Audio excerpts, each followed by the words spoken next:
all the time. This is just a highlight of a few of the things that some of you have done. And some of them are easier things, and some of them are, oh, I didn't think of that we could use that for this. So I just took a couple different pictures of our team. We have our whole team here on the left, and then the team on the right is part of our flagship and our cohort 2 team. So that's them. And these, I just went through all the pictures that you guys have sent from the beginning of the year to now, and just picked some of them. As you guys know, we try to post 2 to 3 to 4 times a week, Jessie May, at least. I saw a comment on one of the Facebook posts the other day that says, man, I love seeing these kids in their element. And that's exactly right. Parents don't get to see them all day for 8 hours a day and all the cool things that we do here at school that are intentional and great learning experience. So we do lots of fun things, and you're going to see some of those things that the teachers have either struggled through or had a lot of fun doing. And that's okay, either way. All right, so I'm going to pass it off to kindergarten, Mrs. Lozier and Mrs. V. This is very hard, just so you guys know. It is really hard to stand up in front of your peers, not so hard to stand up in front of kindergartners. So give them some love and some support. Okay.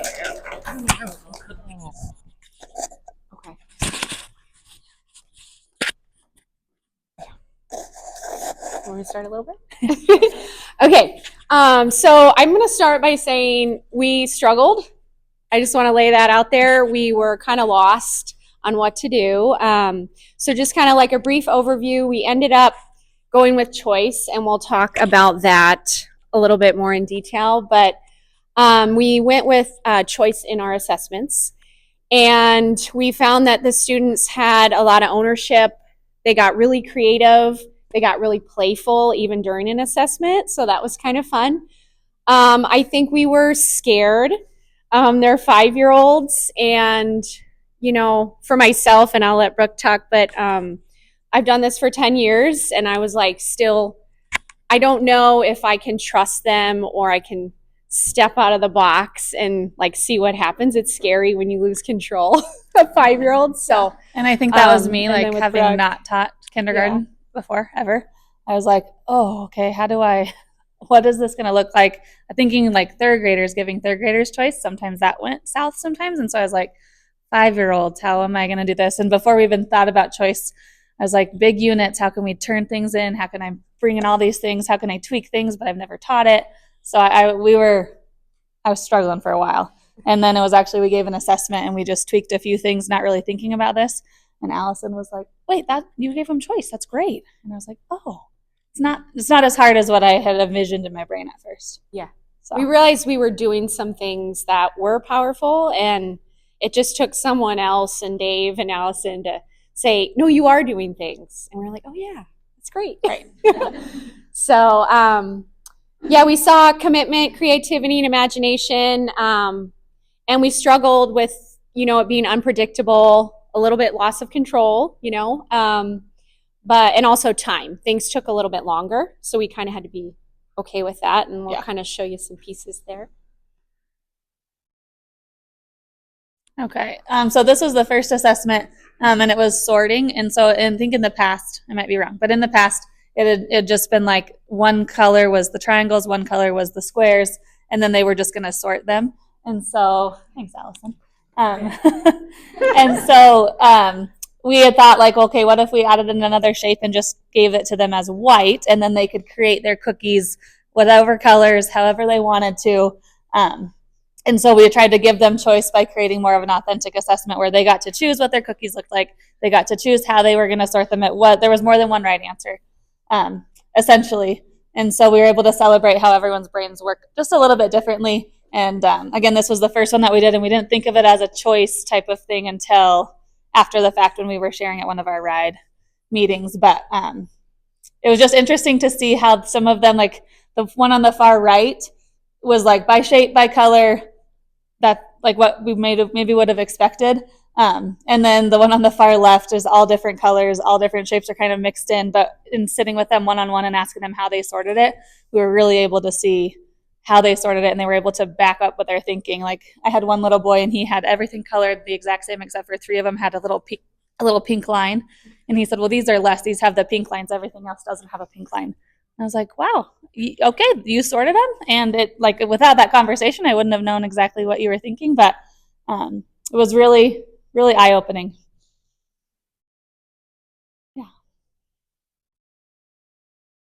One of the other assessments that we had was we made pizzas. And so we were assessing more and less and comparing some numbers 0 through 10. We've used this kind of project in the past, but we kind of changed the way we rolled it out. This one was time consuming. This one took me, I had to carry it over to the next day, but that's okay. And we kind of had to break it down, and we tried to like color code their sheet for recording their answers. There's definitely some pieces that we're going to change next year. Yeah. But the kids had a lot of fun with it. There's a lot of good conversations on saying, well, I don't like mushrooms or I don't like sausage, but we're like, you have to pick a certain number of toppings. So they kind of had to work through that. Like, yeah.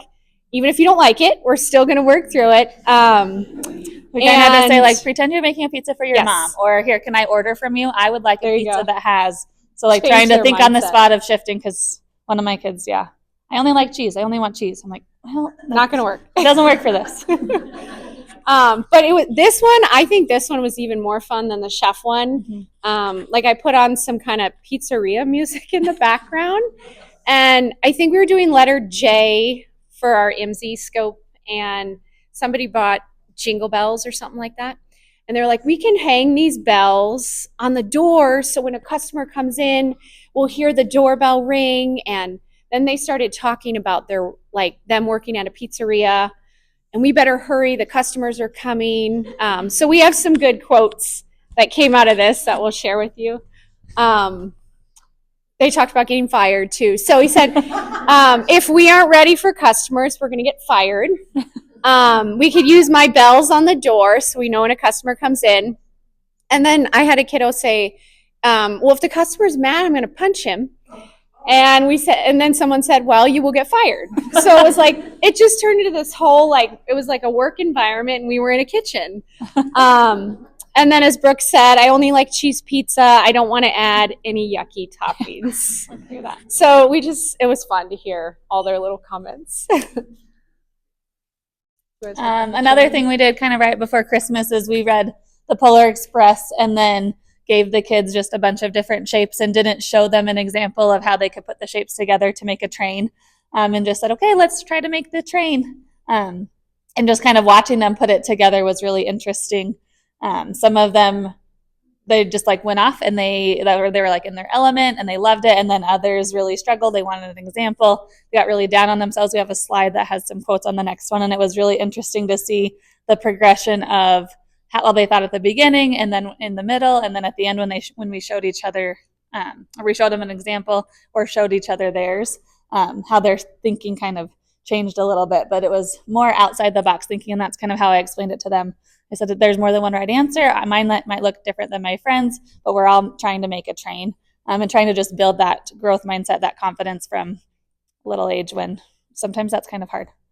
Like, I feel like some 5-year-olds really get it, and then other 5-year-olds really struggle without a little bit more guidance.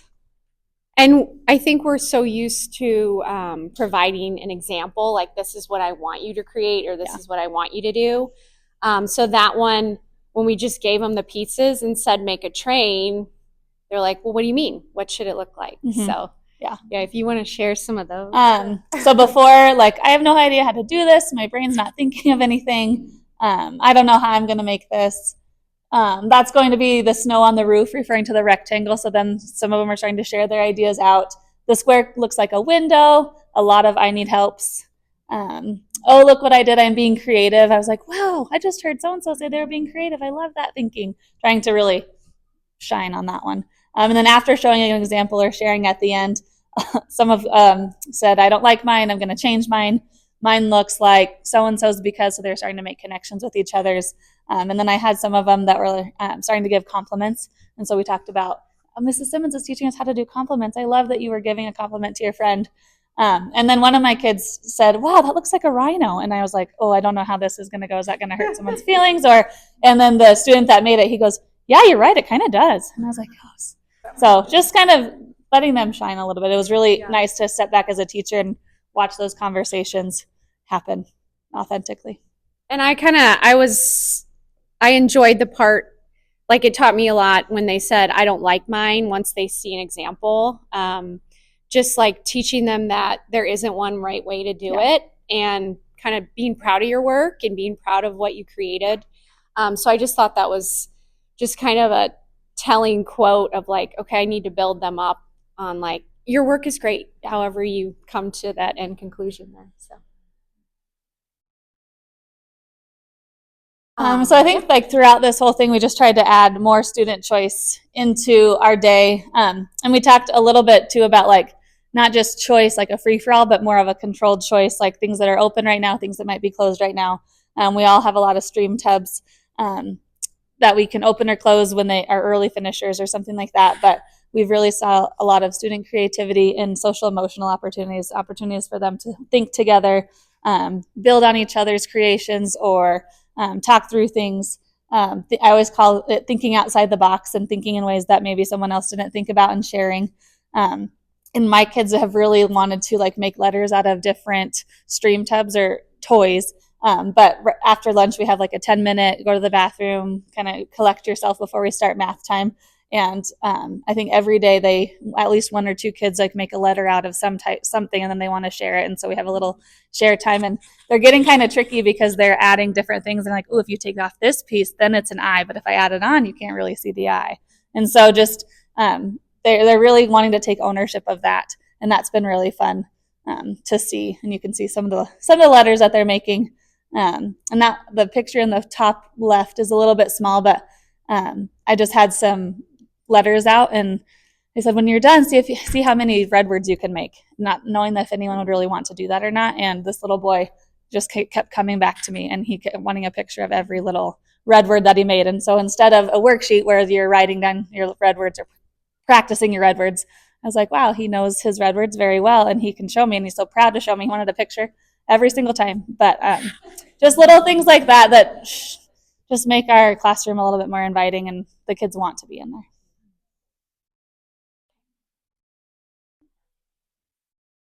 Okay, I hope these work. Okay, all right. So this was hard.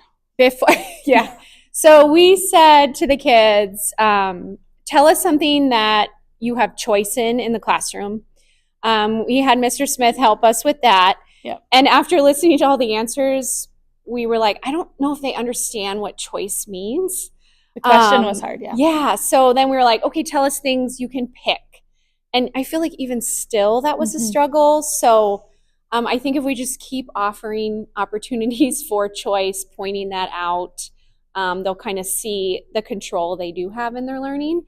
So we said to the kiddos, tell us something you can choose or pick in our classroom. Yeah. And so these are some of the answers we got. What are some things that I let you pick or choose?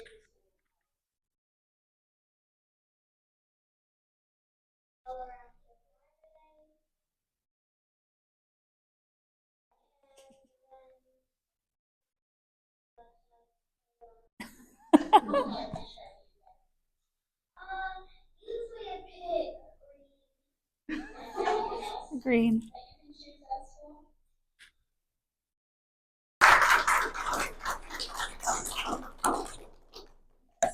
Okay. Ours is not quite as extreme as Kinder's presentation. Nice job, Kinder. I know. But we've actually kind of kicked off our project-based learning much earlier this year. I think that we've, in the past, when we tried to do it with cohort 1, it was more in like starting now. Whereas already this year we've done 2 projects, and we're starting to already think about our third. The first one that we tackled, when was this? October? Yeah, we started in October. One of our first science standards is adaptations. And so we decided we were going to give the kids a lot of choice in their own research this year. We wanted to give them their research skills earlier. My first year, I think we started in like T3, then we moved to T2, and this year we were like, well, let's just see what they can do. So we worked a lot of cross-curricular stuff with Miss Summer, With Mrs. Lucas, we had her come in early to kind of help our kids with the research piece of things. And we kind of dove in from there. The first thing we did was also like jump in whenever you want. Oh, no. But when we were talking about habitats, last year I had tried a project that I think failed personally, because it wasn't like place-based. So I was trying to have the kids think of like a much grander scheme, like the oceans and different countries. And they were like, okay, that didn't go very well. So when I went to one of the conferences, when I went to the RIDE conference in May last year, one of the people were like, one of the presenters just said, think place. So I said, okay, well, we'll start with Cody. So what we did with this habitat biome research, we actually kind of modeled with Yellowstone first. And with that, we talked about different animals. We like dissected owl pellets. We had people come in from Fish and Game just to talk about like our local habitat and what biome Yellowstone is a part of. From there, then we allowed the kids to have that choice to start researching their own biomes. We gave them the research skills. We tied it into reading, nonfiction, and writing, science standards. I think the thing that we realized in T1 was that with the writing portion, because we really pushed them, I think that we weren't just like, well, let's just try. We kind of were like, let's just smack them right in the face and just see if they can handle it in T1. And they actually did a really great job, except the writing part, I don't think that me personally, maybe all of us, hadn't given them quite as much like direct instruction about writing for like a research project. And so that was a little bit slower moving than it normally is when we're in T3. Yeah. But I think that then we actually just looked at it and we said, oh, okay, there was a hurdle. So we kind of backtracked and we did the reteaching, and I think we did a lot of modeling. yeah. And I think also what helped with this is it was nice that first grade had helped us because a lot of kids already came with like schema, and they were like, hey, in first grade, we got to start like researching animals. And so then from that, they were like, well, I liked polar bears, so I want to learn more about the Arctic. So I feel like because like first grade had kind of, dipped their toes in the sand, then they were like really engaged, and they came with that. And that was like exciting for us to see.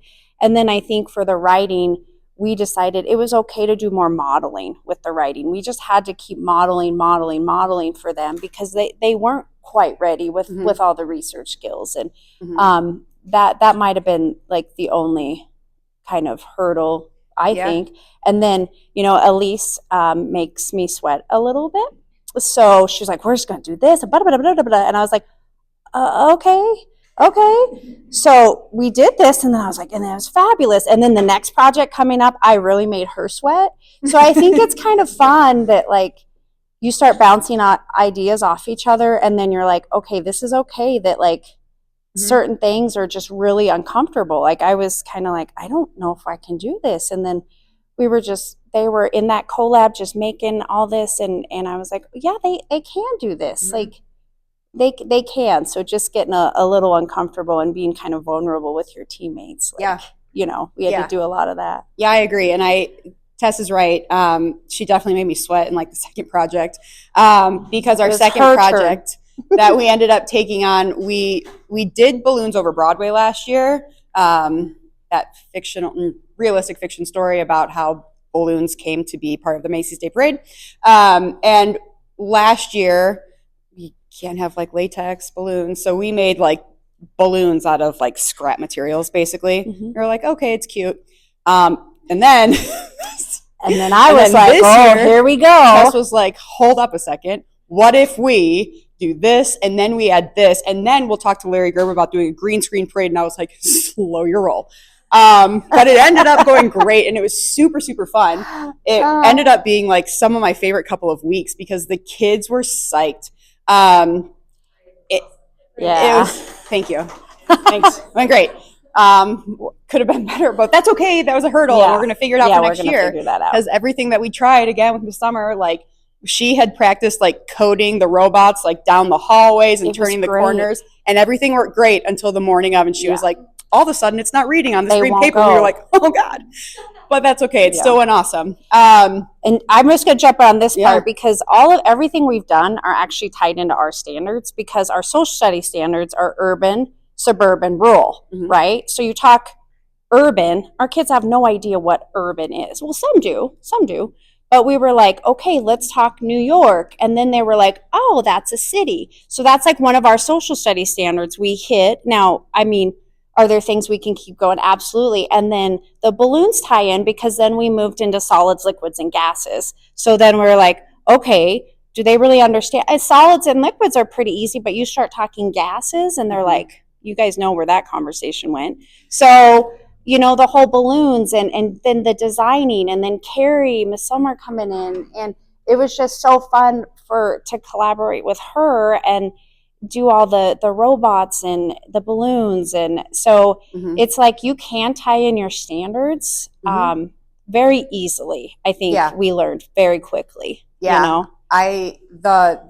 This is my third year teaching second grade, and this is the first year that I felt very confident in the standards. So in order to take a project like this and go, oh wait, why don't we also tie this part in?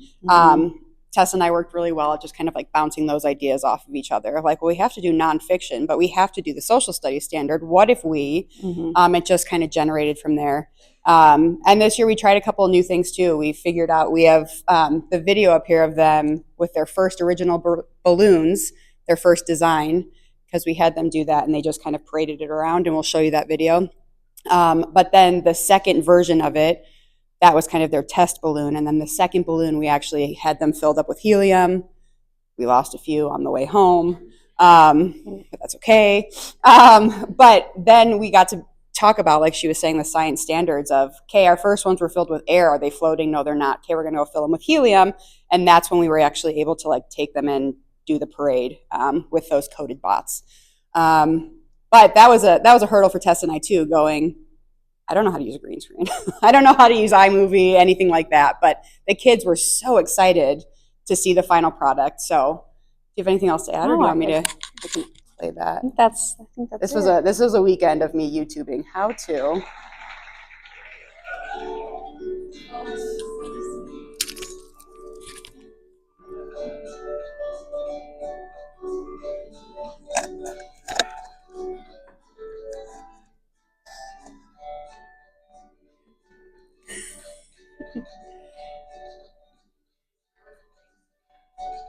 Right here.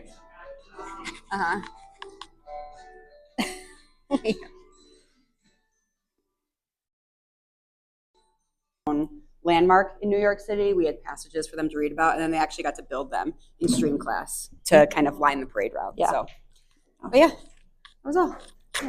Like this. Okay. Hi, everybody. Greer Clark, third grade. Kara Johnson. So we decided to do a lot of different things, but mostly about stewardship, our big social studies standard. That encompassed, though, extreme weather for science and a lot of reading and writing and things like that. So it was cross-curricular for us too. But our essential question was, how can we be good stewards of our land, natural resources, and community? And this is something that we've done every year because it's one of our standards. But we made it so we would have a lot more community partners with us and a lot of more hands-on learning things for our students. We continue to use the University of Wyoming agriculture lessons that go through all of the different parts of what it means to be a good steward in Wyoming. And one of our other big standards is community and the history of our community and how it shaped our community today. So we decided to really go all in on that and figure out who we can bring in from the community, what projects we can do. And so this is kind of what we figured out. We have played a lot of games of what it means to be farmers and ranchers, and our kids are hilarious. They're so fun. They got to pretend to be sheep and cattle. Yep. One person had to be a rancher, and just to talk about how they take care of our land and what how it they means. work with our wildlife and keeping the land safe and keeping their cattle safe.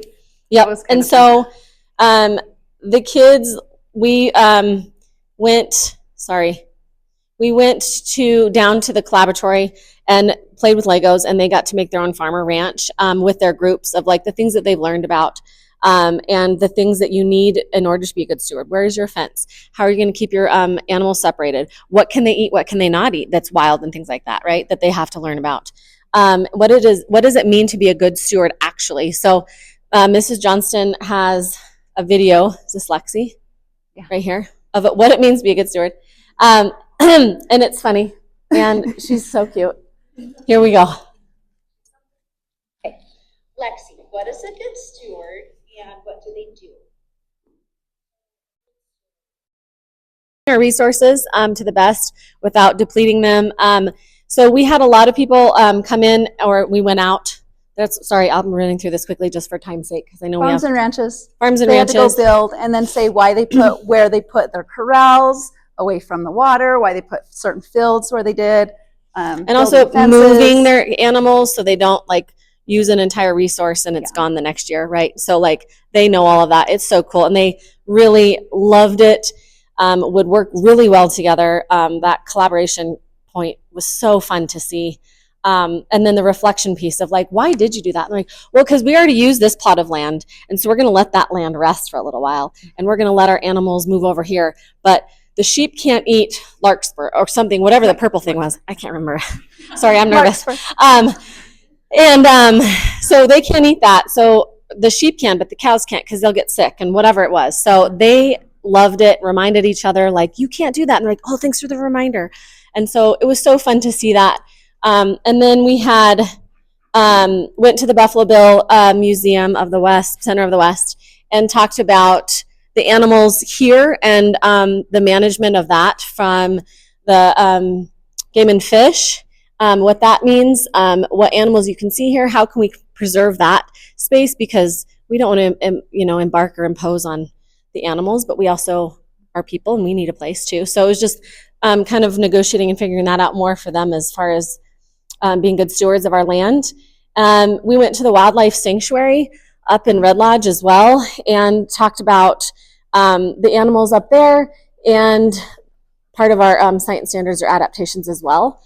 But how can they survive in harsh conditions, environments? What can we do to be good stewards in that regard for the wild animals, but also for our cattle and livestock and things like that. So that was really cool. They got to see and did a really cool project of a web where they had string and the impact that one animal or one living thing like a tree has on the rest of the environment, and how that can impact, your community and your place around you. So that was really cool. And then we got to go fishing at Beck Lake with Game and Fish, and some kids hadn't ever picked up a fishing pole in their life. Ever. And then those same kids caught a fish, and they were shook. They were like, oh my gosh, and they would run around with it. I'm like, put it back in the water. Like, it was Because they did learn about catch and release. They and did why learn we about do catch and that. release and what that means. And Joe Skrupski, Aaron's husband, came in, and another guy came and helped us, and they brought 40 poles for our students, and we took the day and fished, and it was the coolest thing. They loved celebrating one another. Mrs. Clark, so-and-so caught a fish, get a picture, run over here. And so she got poked by a... Yep, kids learned why they don't pull on the line while I'm baiting the hook for them. And then we actually got to, Mr. Skrupski kept a fish and gutted it for us, since we got to see all of the animal adaptations and why they have this and this and this. And some kids were like, this is so gross, but I can't stop looking at this. This is incredible. And we compared it to a crawfish. Yes, it was what the difference phenomenal. in that is. So it was open and such a so good experience for them. And also, he talked about, conservation and preservation and being a good steward and taking care of our land and the trickle effect of everything, right? And so that was really cool for students, and they still talk about that. Are we going to go in the spring? I'm like, maybe. Again. So we're going to try to make it happen again sometime. So that was really fun. They had a stinking great time. So many fish were caught. It was chaos in the best way. And then the Forest Service came in and talked about stewardship of firefighting and fire prevention and things like that. Talked about long time ago. I have notes on it, but basically, if you don't burn things, you're going to have bigger fires. And so the management of that and the stewardship of that, and the kids loved that presentation. And when we were up in Red Lodge, we got to see that big fire that happened a few years ago. And so we talked about extreme weather, which is another science standard, which is perfect. But we got to tie that in and talked about, the stewardship of that. And my husband's wildland firefighter, he came in, and actually, I didn't even tell him that we were doing stewardship. And he was just like, this is what it means to be a good steward. And I was like, oh my gosh, thank you. But it really is like protecting our land, because we all live here and we want to live here for a long time. And so that's what we want our students to understand, is like, how can you continue to use the land wisely for the next generation? And that's what stewardship is. And that's the overall goal here. So that was really fun. They loved it. And then some hurdles. Oh, there's so many hurdles. I'll tell you, my biggest hurdle, because I like to be planned. So the biggest hurdle that I had was we weren't on time. I was looking at my pacing guide and I'm like, what are we going to have behind? But it worked out. Yeah. We got caught up, and we pulled a lot of things in. We pulled in lots of informational reading and informational writing so that we could catch up a little bit. Some of the other hurdles that we have are like, some of these kids haven't experienced this at all. So there's not a lot of background knowledge for some of those kids, whereas some of the other kids do this every other day, right? So building the background knowledge for those kids that don't have it, and keeping the kids that do have it entertained at the same time is a little bit But they were great helpers difficult. too. Yeah, They were leaders. They showed up. It was Yep. fabulous. and then just cross-curricular, trying to get everything that we want into this activity or into this lesson is hard. But we did it. Yeah, and we're not done. Nope. We are going to, Well, we need to set bigger more parameters. Yeah. Not bigger, smaller. right. But what's next is third grade, we always do the town of Cody and build that. And so we're going to go out in the community again and do like a historical walk where we go around town and see the historic places. What was the livery? The livery was the Cody Auditorium, of those of you that don't know that. That's where they housed the little animals back in the day. And so like all these cool things, there are seashells in the fireplace at the Irma that, Buffalo Bill brought in, like so many cool things of like, that you don't know unless you're Right. And the bar. And the bar. Coming from England. Yes. So, And so the kids love that. So that's going to build on their background knowledge. For the town of Cody, we do they get to decide what structures they want to make and build. And again, just like kindergarten, we're not going to really maybe show them an example, but we're going to set parameters. It has to be this big by this big, no bigger. You cannot use Legos. And you get to build, a bank or a general store or a church or a ranch, things like that, of what it looked like when Cody was established a long time ago. Right. And we put the river in, the reservoir, if you build the train tracks. It's so fun. Really so we're going to cool. do that. That's where we're going to try to end. And then stewardship, our community, that has a huge impact of why we're here today and what Cody looks like because of that and how it was made and all the things that they thought of for future people to be here. So that's so cool. And then lastly, we have Engineering Day in February, where we have a local engineer come in who is connected to the University of Wyoming. And we're going to do safe paths for animals. We're going to make a really cool, a pathway. Thank you. How can the animals get across the road safely? Yeah. So do we dig tunnels? Do we build bridges? Right. And they have to decide that and then work collaboratively with their team to build it. Yep. And that's design it. stewardship. That's taking care of our That's cool. land. We're not the only ones here. And making sure that future generations have that to see as well, right? It's preserved. So it's been really fun. It's the things that we already do, but we've just kind of expanded it for more student choice and collaboration, and the kids love it. So it's fun. It's a lot more work, as we all know, but the reward is also so much better. So it's been great. Mine's a little different because my class basically collaborates with everybody. So it is the stream class. So I try to incorporate a little bit of what everybody else is teaching in their classroom to help support. And I'll start off with our plan. I worked with 5th grade and the community, and so I took my class, all the 5th grade classes went to YTEX, and being a newbie from Florida, I was like, I don't know what YTEX is. What do they do? How could I put that in the classroom? I had no idea. And I was a little hesitant. I'm like, how could we do this? How could we take the kids to YTEX? What will they see? So I went on a tour by myself first, just to see what it was like. I was like, wow, this is really cool. There's so many different machines in here. Different types of engineering jobs are needed in that facility in order to manufacture the ear tags, which go on like all the cattle across the world, basically. And they have pesticides in them. You know, when you see little cows flicking their ears, that helps them with the bugs. And I had no idea. I thought it was really cool. Of course, when I got there, all the machines were down for inventory purposes. Like, man, I didn't get to see it. But when we took the kids, I was pleasantly surprised that the kids were excited. There were kids that I know when they're in my classroom, they shut down sometimes when we're talking about anything. And when they were there, and the 5th grade teachers can agree with me, there were kids that were so excited. They were asking questions. They were like, how do they do that? Look at that machine. It's awesome. We couldn't take a lot of pictures for privacy issues, I guess, for their company, because they don't want anyone else to know what they do, which is why they are one of the #1 ear tag manufacturers in the world. So the kids had to like just take it in. And so I decided I can use what they learned there in my stream class by having them come up with some kind of ranching and farming equipment that can improve a rancher's life. And again, not being from anywhere near a ranch or farm before I moved here, I didn't know what that was. So I gave it to the kids. Like, what kind of piece of equipment can you create that can improve a rancher's life? And that was their choice. Like, just make something. And so we went with that.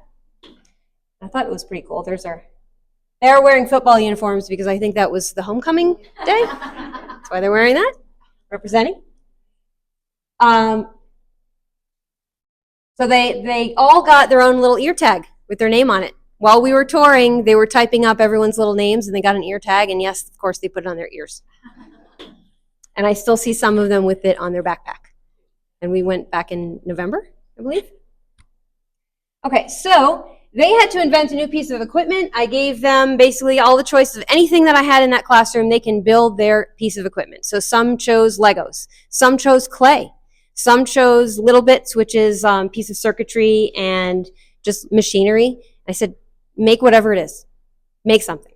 And they did. They had to, I have some videos I'll show you in a minute, but here are some examples. This is a tractor made of clay that one of the groups decided to do. Of course, there's always the one, I just want to use Legos. Okay, you're use Legos for this one, but next time let's use something else. It's not a gun. I don't know what that is. I think it's a irrigation system on the tractor.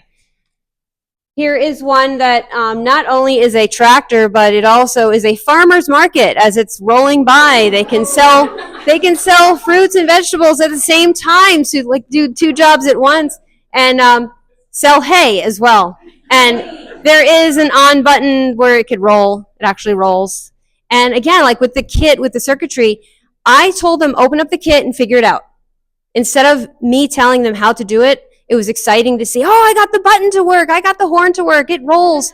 Okay, if the wheels aren't all rolling in the same direction, what do you need to do? And they figured that out as well. Then there was a group that used cardboard and the Little Bits to create this amazing looking tractor. I mean, I could just see this right now going across the land. So those are some examples. They not only had to create it, they had to also use Google Slides and do a slideshow as to why someone should buy this, how it improves a rancher's life, how much would it cost, and where can they buy it. I also had them create a commercial to actually market it to the world. And some of them used iMovie with the help of Ran in the library.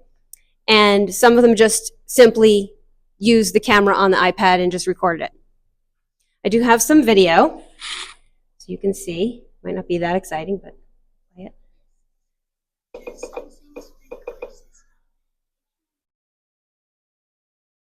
It also could carry the animals if they were injured. So they had little eraser animals on the top of it. Was it pretty good, right? 50, I know. I was like, you might like a little more expensive. Right. So one of the things that I like that I'm able to do in this classroom, and like Dave said, his kids go to school in Florida. I taught in Florida for over like about 25 years. I wasn't able to give those choices. And to be here and be in this position and I could give choices to kids and not everyone has to do all the same things is pretty amazing. What we do here is awesome. And these are pictures of the kid, what they did. They got to choose Legos, cardboard, clay, little bits. And we also used AI images. I said, now take your image in one of your slides. You need to create an AI image of what you did. And so they would type in the description. What is that one? The tractor that's this one. So that's the farmer's market with the fruit and vegetables, but it also can be controlled with an iPad. You see the iPad where the seat would be? So they typed in their description of anything they wanted and up popped an AI picture. So I didn't want them to just use AI because I want them to be hands-on because the world has to be hands-on as well. But they also, in this 21st century learning, need to know what AI is as well. So these are some pictures of them working on it. We've got the computer when see this green tractor, which was the most amazing one? That's that first picture as they're working on it together. They got to choose their teams. Oops, go back. They got to choose their teams. They got to choose what they were making. They got to choose the materials that they were making with and how to present. And I thought that was pretty cool. I didn't have everyone in my class like I've always had in the past. Everyone must have 5 slides. All slides must look like this. Everyone must use just this, only 5 sheets of paper that I give you. So it was amazing to see that they were able to do anything they wanted. What are the kids saying? I did interview the kids to find out what they thought about it. I have Spoons Across America, and I'm going to be working with Mrs. Reed's class on that. It is a food knowledge program. We're working with that. That should be fun. We will have Cody Regional Health come in with guest speakers, so I can tie that in as well in my stream classes. Not sure what grade level yet. I'm still thinking about that. Who's going to do that? I will continue to supplement with the math and science curriculum. I think that will help, especially get those key components, the extra time that the children need in order to be successful. We will continue with coding and robots. We have drones coming up in the spring. I don't really want to do that in negative weather. Have them just break in the sky. Who knows what will happen with that. Experiments and so much more. And again, just love collaborating with all the classes. And I took on the subject of writing because in the curriculum I have to teach all of 5th graders writing, and it's my job to make sure they're proficient. And writing is historically the least favorite subject of all students and teachers. Okay, so here we go. And I wanted kids to walk away and say, yeah, writing, it's a piece of cake. And I don't want them to come to my classroom and be bored out of their mind and hate the subject, and I want them to be proficient at it. So I took the approach of engagement. And what I did is we started with a recipe. I'll switch to the next slide. I'll come back to this slide at the end and kind of tell you some of the hurdles, what worked, what didn't.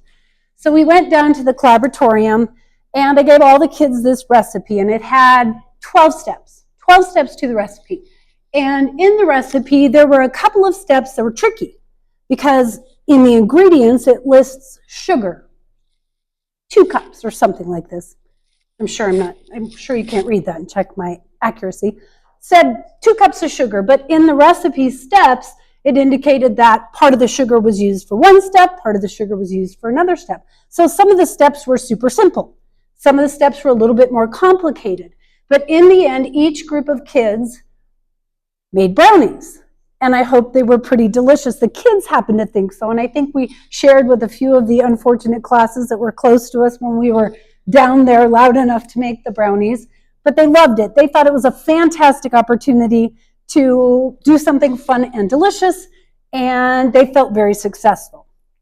And then some of the kids were like, well, how does this translate to writing? And some of the other kids already got it.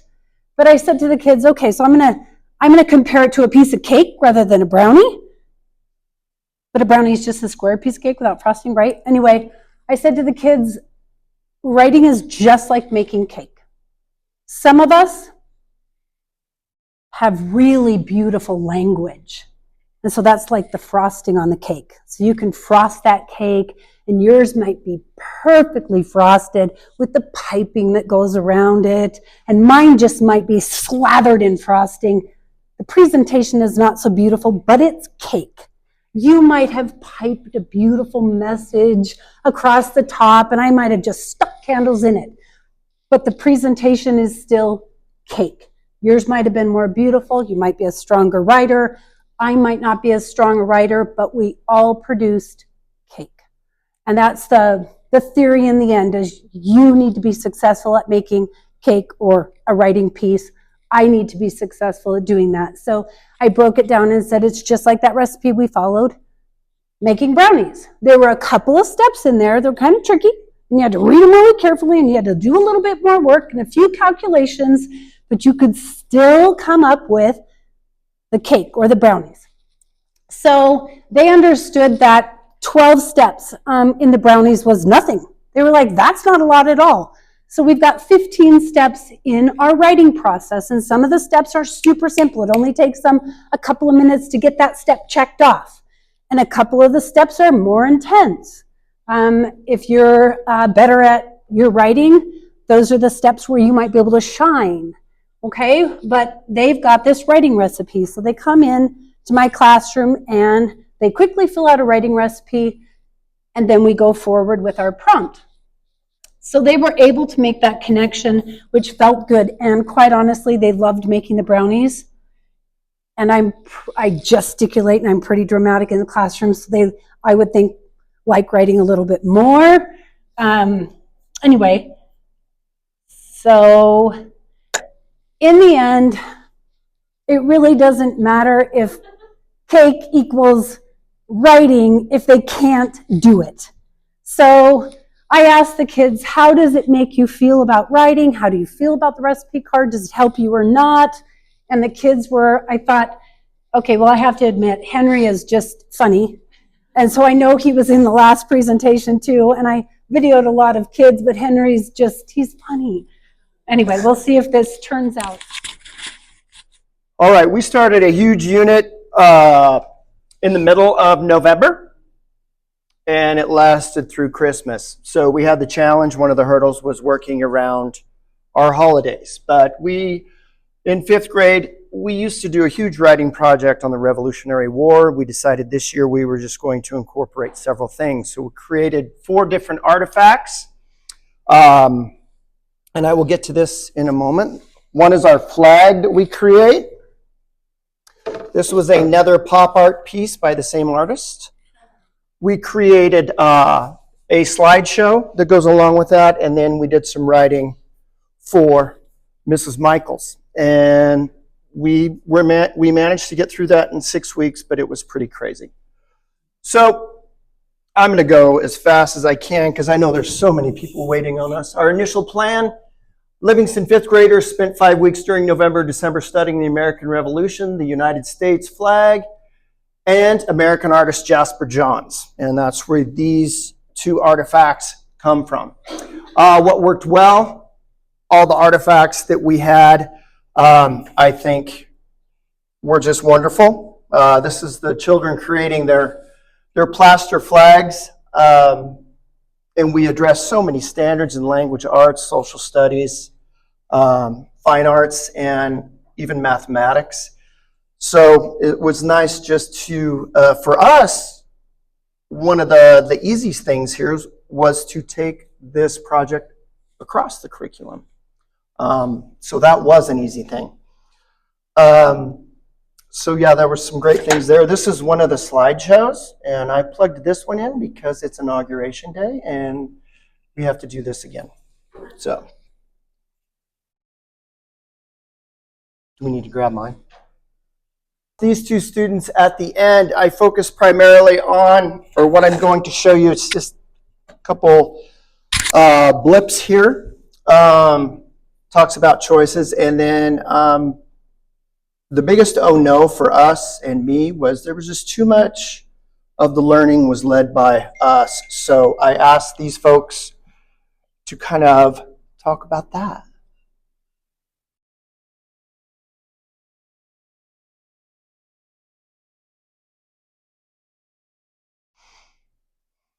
Right behind you. And that was also inspired by Jasper Johns, wasn't it? Yeah. You also did some writing for Mrs. Blackpost, and you also created a slideshow using Google. All right, so our ride journey, we decided to participate in Ride, and I think it's safe to say we had absolutely no idea what in the world that meant or what we were doing when we got started. So what is the Ride Initiative? I know I asked myself this question a lot because I had no clue what I was getting myself into, but this was started by Governor Gordon in 2021. He had the goal to basically just rethink how we teach and how we engage with our students. And it's basically all the things we do all the time, just paying more attention to it, being intentional with it, and keeping those goals in mind with like, who do we want our students to become in the world? How are we going to help them get there? And so we're looking at the profile of a graduate, like how we learn together, how we're working together, how we all contribute to our classrooms, how we contribute to our society, and just helping these students to be successful in all those areas. So that's what our focus has been. When we started this process, kind of the end of last year, I know for fourth grade, we had this goal in mind that we wanted to work on our writing and our reading. We knew that those were some weak areas for our students and our teaching as well, and we weren't really consistent, cohesive there yet. And we're trying to figure out how to just improve that overall. So we had that mindset going into this. And then kind of the fall of this year, we just kind of settled back into what we were already doing. We kept going with the process we knew. We're like, oh, we'll just be more intentional, we'll pay more attention to it. And we'll hopefully see some of those successes as we're working on this together and getting more comfortable. And then come October, we're like, this isn't working.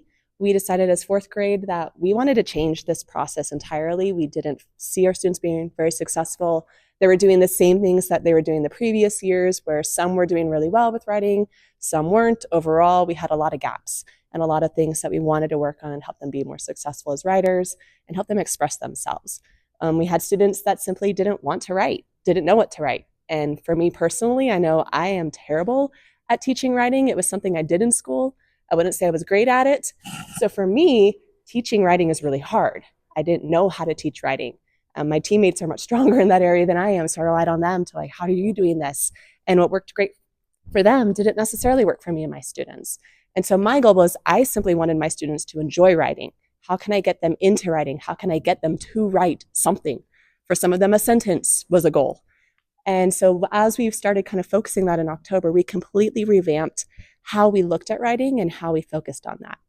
And then as of now in January, we're still in that process. We're still looking at how is our writing progressing?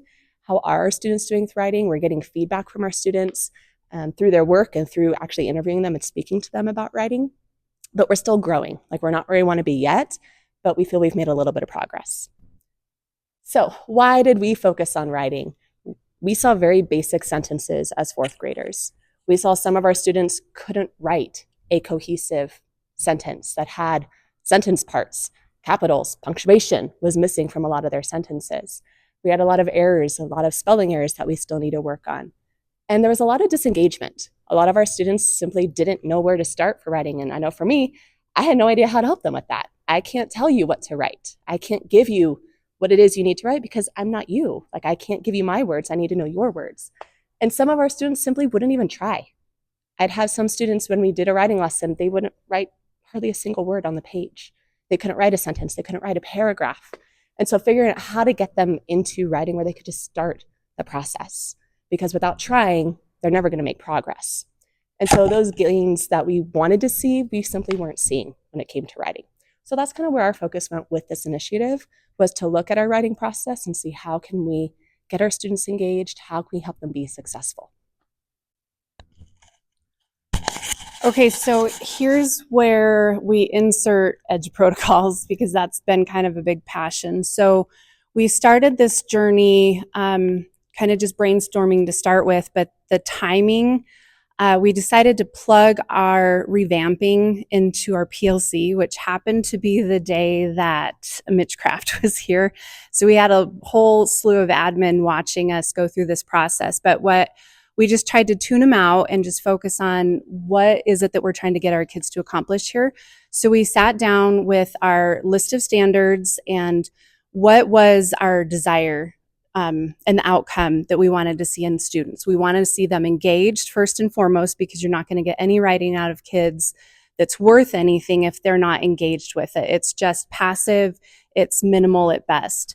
So then we thought edge protocols seemed to be something that we saw in math just skyrocket our scores and our engagement and our kids' passion with math. So we restructured, we took all the best practices that the three of us and our team know in writing.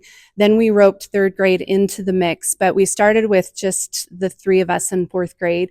And we built EduProtocol, like a whole process around including all different types of writing. So starting off this is basically what our week looks like. Kids love it. They're fully engaged. They feel supported. They're getting repetitions of all different kinds of writing, not just spending 8 weeks on one writing prompt to establish a 5-paragraph essay that is rating a 2 at best on our 6 traits rubric. So this gives them outlet for creativity. They have all of these repetitions. They get different styles of writing repetitively throughout the year. And we can cross-connect it with all different kinds of content. Go to the next slide. So this is, I pulled this from one of my fourth grade students. This is a week in his writing. So on Monday, this is 8 minutes. This is an 8-minute screenshot into this student. This is a random emoji power paragraph. We throw up a variety of emojis, and they have to piece them together into a somebody wanted but so then. 8 minutes from start to finish, and then they get to share in their teams. Then the second part of that Monday is in 8 parts. This is where we dig in and we focus specifically on text or features that you find in sentences, all of the 8 parts, and then we added in a simile. So this student, we're now into the typing phase. They're not just handwriting it. We're trying to save money on the copier. So the kids hop in, they see a picture, and they have to pull in, this is the 8 parts EduProtocol. They pull in all 8 parts of speech. Started out the year thinking, we don't need to teach prepositions. That's like 7th grade. We don't need to teach interjections. But we decided, why not? So we threw them in, and now this student does it every single week. They have interaction with those parts of speech. They have application with the part of speech by writing the paragraph in the middle. And now we're bringing in figurative language. So that is Monday. Then on Tuesday, we go into a process called Parafly, which teaches kids to take content that through research and put it into their own words. So in this case, this was a choice piece that I gave to my students. We have been giving them the content, and they have to take it and put it into their own words all year. But I thought, well, some of them love it, some of them hate it, but we're getting ready to launch this national park research. Why not give them a little bit more choice and flexibility? So we took a vote, and I said, how about I give you the content and you practice the skill, or we could go to Magic School AI and bring in an AI in this process, and you can get your own content and then parafly it. And the buzz in the classroom was just off the charts. They were psyched. They were like, yeah, I'm so excited to dig into my national park. So I showed them the process of using the AI. I modeled that what you type, I see. If there's something alarming, it flags. So you have to treat it respectfully. So we did a quick little teach to. And then this student found a little synopsis on Wind Cave National Park, which happens to be the park he's researching. So the top paragraph is what he got from the website and then from the AI. And then the bottom is his paraphrasing it. So this skill is essential when we teach kids research, because they have to be able to put it in their own words. Otherwise, plagiarism is happening. So they practice this skill every single week. So that's what he came up with. And then switched to Wednesday. Wednesday, we're bringing more AI features into what we're doing, and we do the research and we give them articles so it's quick. This is the end result of a mini report. So in 30-ish minutes, over the course of 2 days, Wednesday and Thursday, this student dives into text that's given to him. He highlights important information. He organizes it into an organizer, and then he types it. And so this was his end result. And this happens every single week they're doing this. It's not, we were kind of thinking like they're not going to be able to produce this on a regular basis, but they're getting it done every single week. So their practice in writing is fluid, it's continuous, and it's daily. So part of when we were going through this process, we were trying to figure out, well, how do we know if they're successful, right? How do we gauge their writing? Because everyone's writing is so different. So I put out a little questionnaire to some of my students to kind of gauge where they're at. And for me, like as I mentioned earlier, writing was not something I was comfortable teaching. I feel I do really terrible at that, but I wanted them to be interested in writing. I wanted to engage them. And so for me, when I had 15 of my 16 students say they felt they improved in their writing, for me, that was huge because they felt confident enough to keep trying. They're at least engaged in the process. They're bought in. They're willing to do the work and see if they can improve. I had my scores go from how they viewed writing previously to changing this. Their average was at about 3 on a scale of 1 to 5, 5 being they love it, 1 being they hate it. They went from a 3 up to almost a 4 in just 2 months of trying this new process. Okay. I have 2 saying that they love typing it. They want to type it more.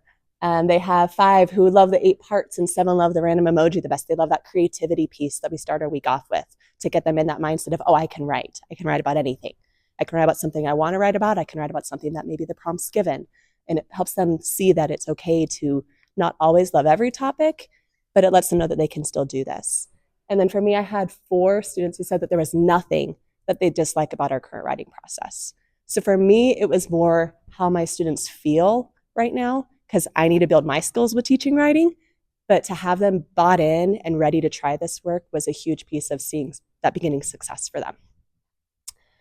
And then a couple of my samples, I chose to use random emoji and unfortunately got cut off on the side as one of mine. This is one of the protocols that I absolutely love teaching. I think it's really fun. I would have loved to have done this when I was in school. And so I have 2 different students.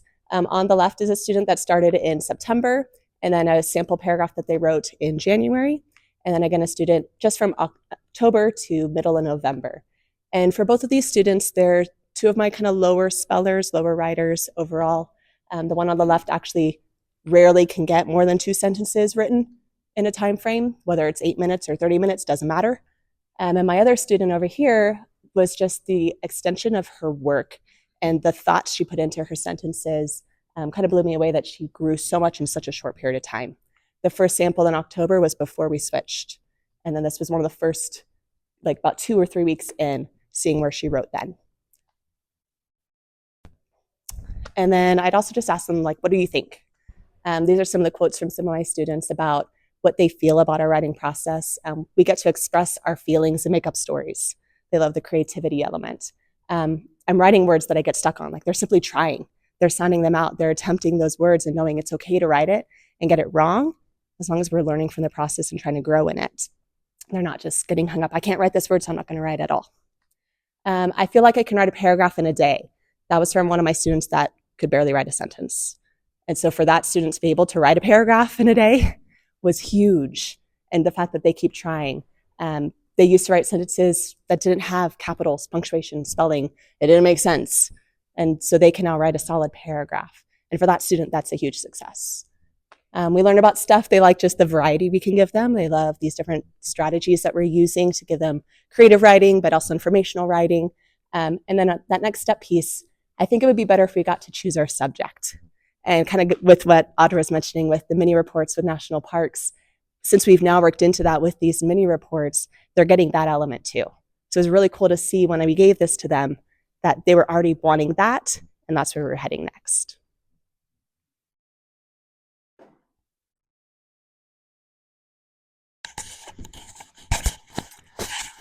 So my number mania, this is also another EDGE protocol, the number mania, where you grab numbers and give some kind of representation for those numbers. This one is 67% is the number I'm focusing on. Students that feel like they have grown in writing since we made the shift. 14 students who said they enjoy writing more than ever. Now this to me is a big number because when I first started interviewing kids at the beginning of the year, at least half of them hated writing, and the ones that did like it were very limited. Only if we wrote about this or only if we wrote about that. But since we've done this switch and they get that creative outlet every day, the practice, so they feel like they actually can write a successful structured sentence, to go up to 14, that I thought that was a pretty big, kind of a smack in the face, like, why didn't I do this sooner? And another big smack in the face, one veteran teacher that finally feels like she knows what she's doing in writing. Similar to Cassie, I could write, but teaching a kid how to write is so different than teaching them hard, like concrete mathematical skills, and even reading to an extent, to teach them something going on in their brain and to put it on paper in a certain way. It's a challenge, and it always has been for me. But this year I actually look forward to writing. I'm like, what are we doing today? It's very exciting for me, and the kids are excited too. And then on the survey I put out, 5 students, they just want more time to write, and the rest of them, 13 students, want to be able to select their topic for writing every week, not just during National Park Day. So that was another big aha moment for me too, that once you give them a little bit of a choice, they're going to want more. So I think the next path for me is going to be to teach them how to rein in it and make sure that it's constructive and beneficial to maybe a future career or some kind of a goal that they have in mind. And this is some of the progress that I saw. This is one of my new students that came to me this year from Georgia, I think. And in the beginning of the year when we were still on paper, she a little bit was behavior, but also she just didn't understand what to write. You can see that we didn't have, in 8 minutes, she couldn't even get the paper handwritten. And then this was last week. She has all the parts, interjections. She didn't quite fill her paragraph. The goal is once you get all the parts, then you piece together a paragraph and you have to specify which part of speech you're using and make sure you try to cover all of them. But in 8 minutes, typed even, this is how far she got. She even got her simile in there, which was really cool. And then this is another student. This is one of my SPED students who receives support.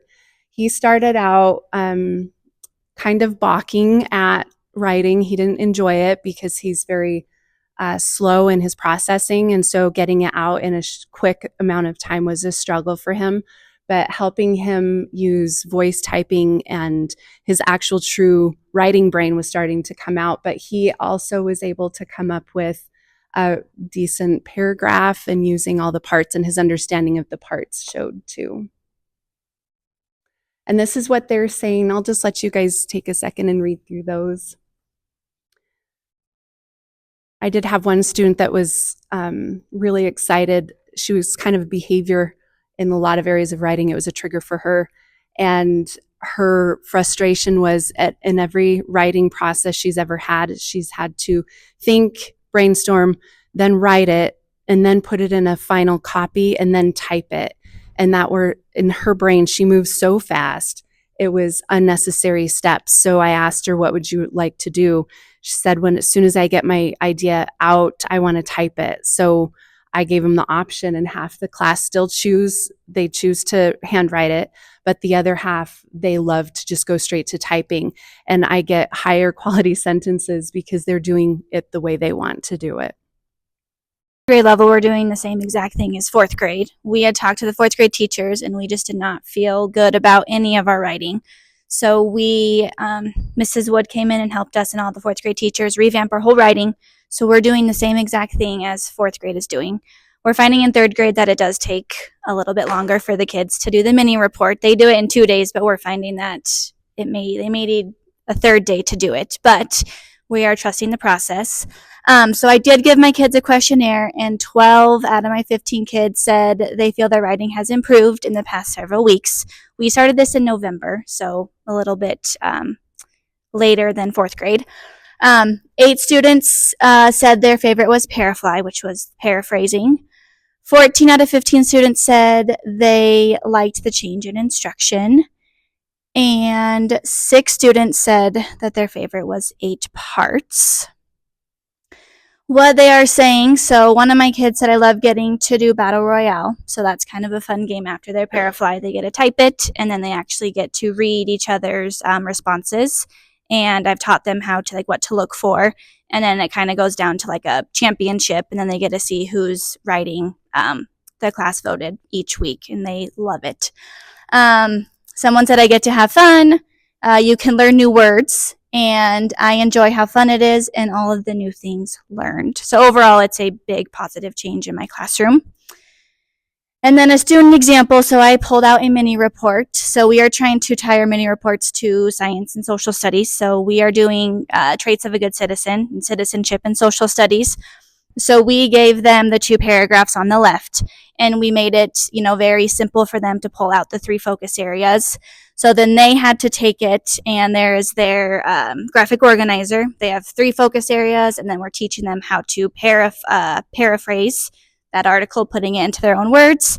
And then the next day, they get to create their paragraphs. So I picked a student who very reluctant in writing. He does not like it. And so from the beginning of the year to what he's producing now has been a big shift, and he loves it now.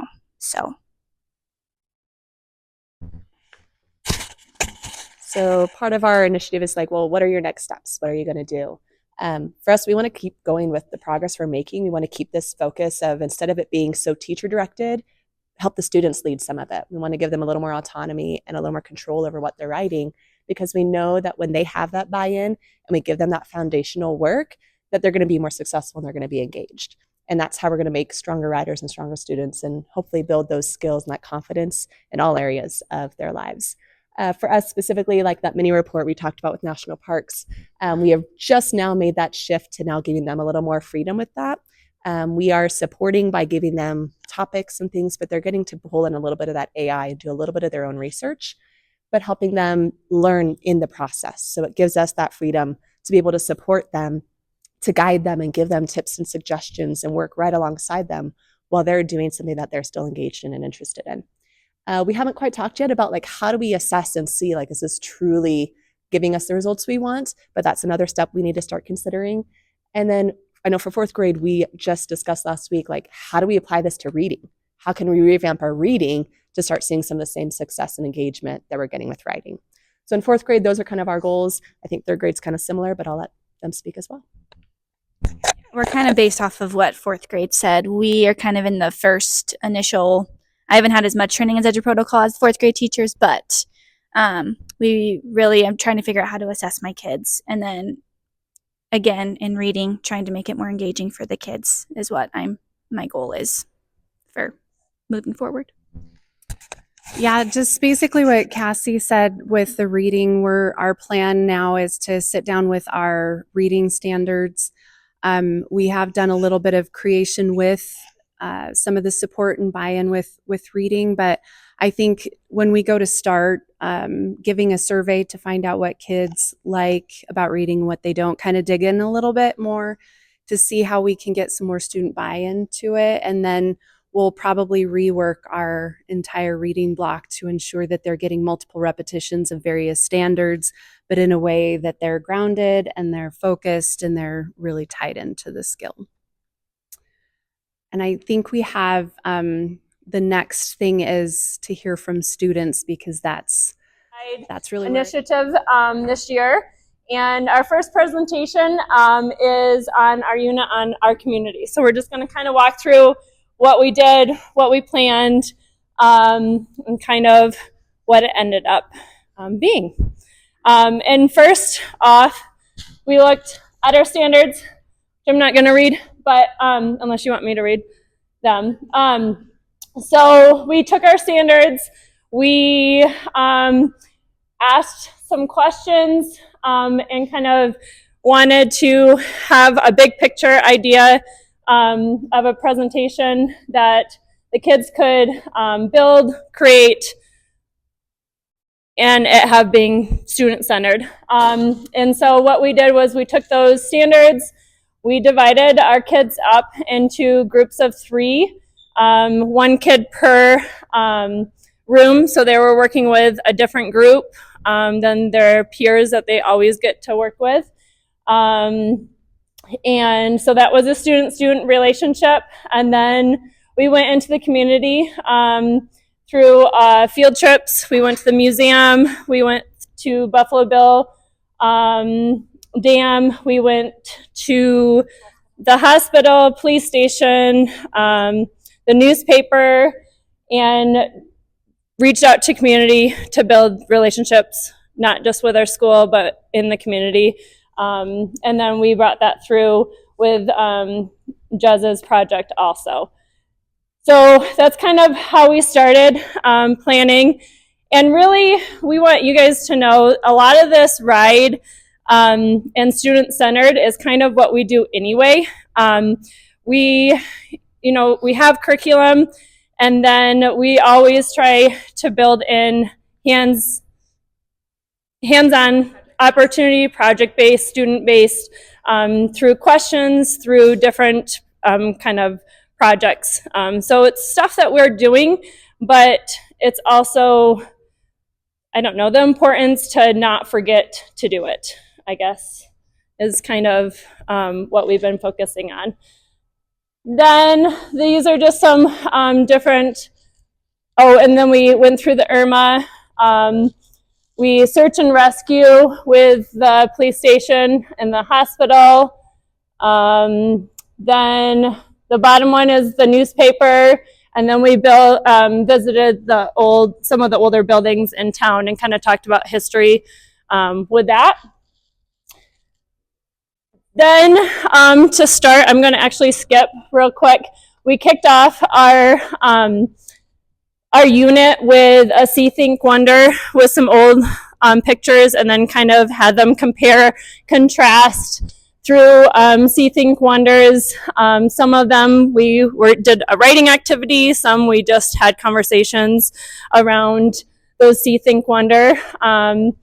Then some different activities that we did throughout this unit was through connecting. Again, we talked about what they already know about our community. Then we extended that through our field trips, going to the museum, and then also a lot of readings and class experiments and experiences. We built on that. And then the challenge was to design and create our own community with that group of 3. Then they coded. Then another project we had the kids were to create a slideshow with their small group with the new information and ideas that they've learned throughout the whole lesson and unit, and then our field trips. And those might be on different topics. We've done, what are some of the, I'll just show you, just like. Okay, so here's our Azabat community. They're in their small groups, and then we, like I said, put all of the communities together and led our Azabats through. And then on what each group thought, their own thoughts, and then it kind of gives them ownership of what what they think is impactful in the community. And it's a cool way to do a discussion with any type of question. We did, how do you see yourself? What was the question, Dave? I don't remember. Oh, the suitcase packing. So how do you see yourself, like if you're going on a trip, how do you see yourself packing? And then we put ourselves on a continuum of organized versus just chucking everything, and then we had to give why we rated us. So, you can use any question. You can use a curriculum question. You can use a fun community building, classroom community building question. And it was just a fun way of rating ourselves, but then comparing ourselves to get to know people better. Any questions on that so far? Okay, we have another. Good morning. Just barely. And so I took what they did and I tried to apply it to my classroom, which is kind of computer science classroom to careers. And I thought about how could I incorporate the community project-based learning and create an overall project. So the way I kind of looked at it and broke it down, this is kind of my thought process, is you have the third grade standards. They did their community field trip, they did small group activities. And then what I wanted to do then is break it into more of an individual community career study based kind of on their interest, trying to kind of show them what your interests can lead to a job, which could lead to a spot within our community. It's something that we've talked about a lot with this Classroom to Careers is we create a lot of students that are well prepared for